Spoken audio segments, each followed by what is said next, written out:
Un cordial saludo al docente y a los compañeros. Mi nombre es Jorge Rodríguez. Este es el video del segundo parcial de Finanzas Internacionales.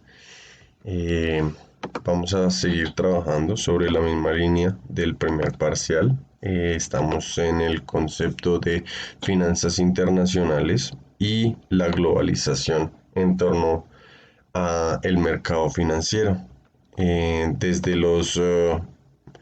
Desde el objeto virtual de aprendizaje vemos que la globalización tiene sus inicios en los 80 y vemos cómo ha sido beneficioso para el desarrollo de las naciones a nivel comercial y financiero.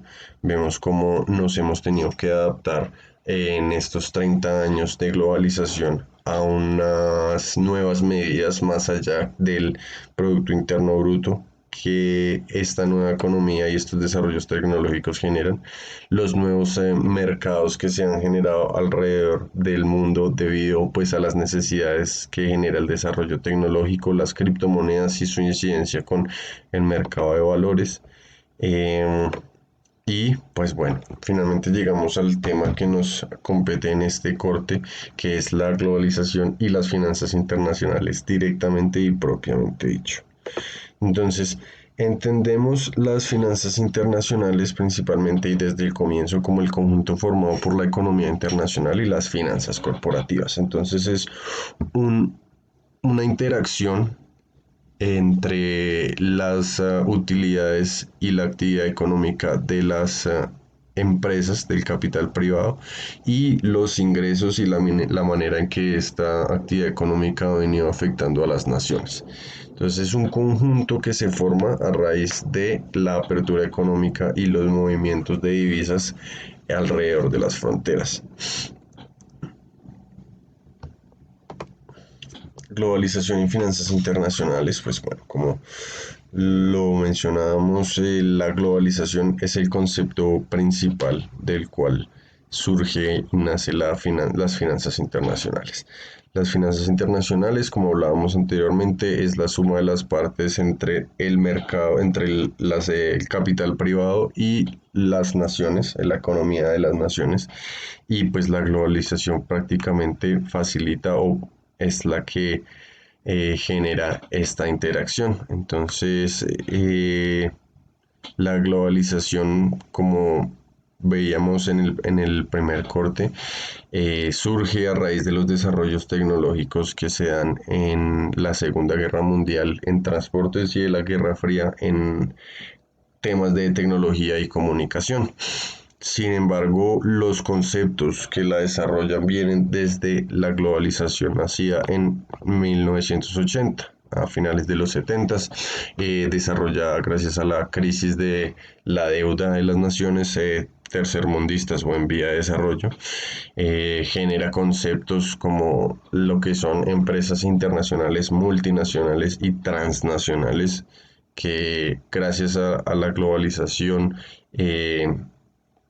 las empresas pueden expandir sus funciones a nuevas geografías, generar mayores ingresos y utilidades gracias a su presencia en nuevos lugares y pues también asimismo proporcionar empleos a nuevas sociedades y poblaciones, obteniendo a cambio pues su entrada en nuevos mercados para promover el consumo de sus productos.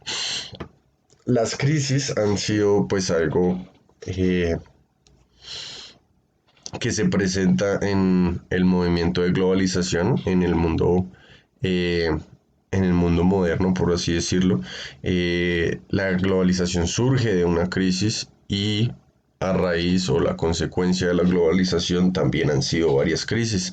Nace, como lo mencionamos anteriormente, la crisis de la deuda de finales de los 70 y de cómo el mercado financiero y las entidades crediticias lograron salir adelante gracias a la globalización y lograron encontrar formas para que también así los países endeudados salieran adelante. Y como consecuencia, pues vemos qué las crisis que se han generado debido justamente a la globalización y a los bueno, la falta de experiencia en ciertos campos que pues cada vez presentan más oportunidades para crecer el mercado financiero. La balanza de pagos, resumida muy brevemente, es básicamente la contabilidad de las naciones globalizadas.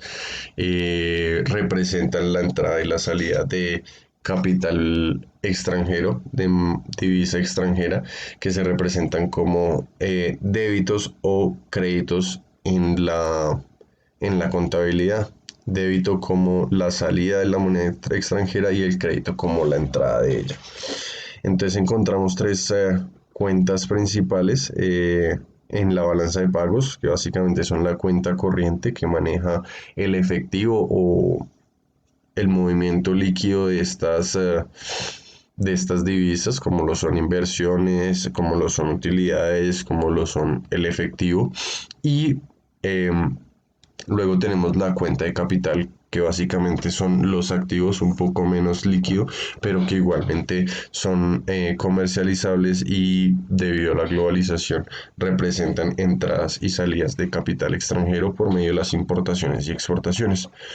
Finalmente, como equivalente del patrimonio de una empresa, las naciones cuentan con reservas oficiales, que son, como se dice, básicamente el patrimonio de las naciones y de lo que sustentan el funcionamiento de su actividad económica.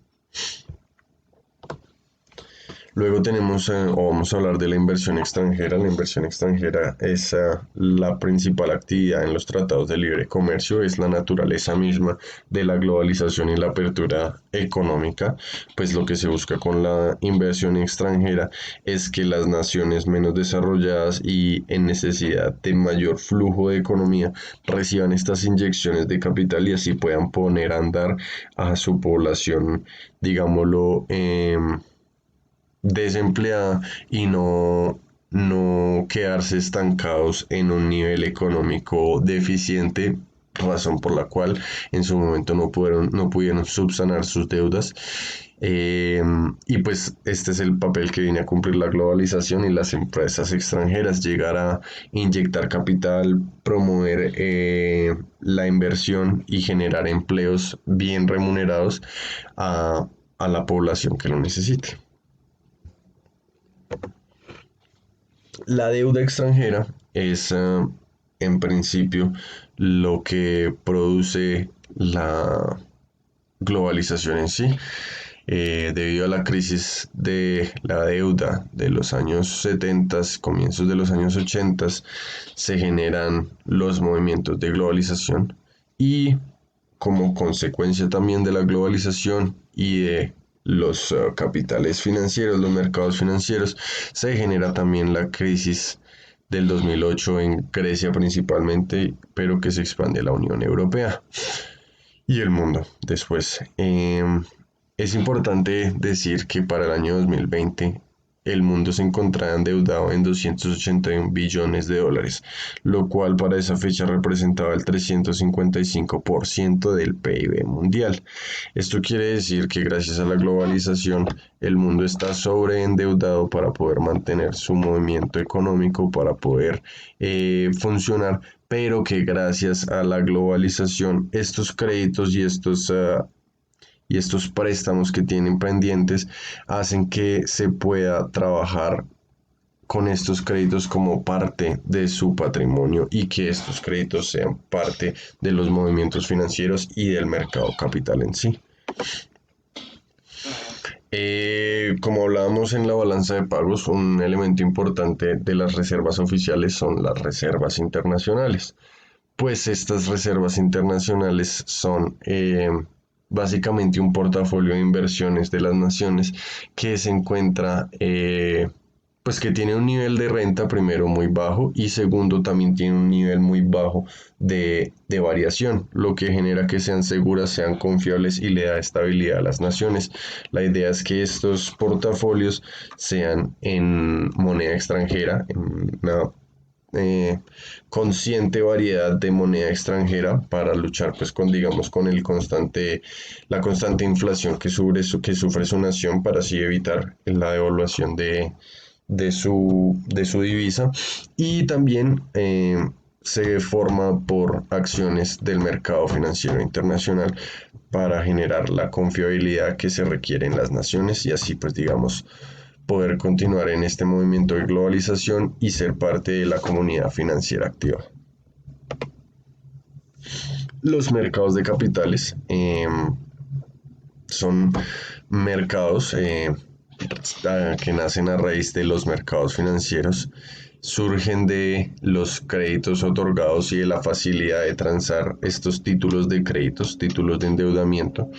Eh, Como hablábamos desde el comienzo, desde los años 70, cuando hubo la crisis de la deuda, se generaron o se idearon formas en que los créditos no fueran una carga crediticia para las naciones, sino que se volvieran un elemento de transacción y que a raíz de la promesa de pago de estas deudas a largo plazo se generara un valor, hablando de la especulación de estos valores. Entonces se generaba un valor especulativo para darle la tasación a este tipo de valores y a raíz de ahí entonces eh, se empiezan a generar movimiento financiero y un mercado específico para este tipo de valores. Bueno, en conclusión, la globalización hace del mundo un lugar muy pequeño. No vivimos en el mismo mundo en el que vivíamos para el final de la Segunda Guerra Mundial, para la Guerra Fría y mucho menos y pues tampoco para el mundo en el que inició la globalización. El mundo es un lugar pequeño ahora. El excesivo nivel de deuda de las naciones en vías de desarrollo de Latinoamérica, África y Asia principalmente incitaron la necesidad de inyección de capital para las naciones, pues ellas solas no pudieron generar lo suficiente para seguir en funcionamiento y subsanar las deudas que tenían.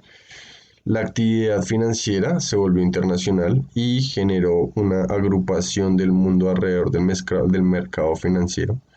La especulación, el crédito y el riesgo son los motores de la globalización y están en constante desarrollo e investigación para su mejora. Y la balanza comercial es la forma en la que las naciones logran contabilizar el valor real de su divisa y saber el nivel de moneda extranjera que se encuentra sustentado en su economía. Esto es todo. Muchas gracias por su atención y feliz noche.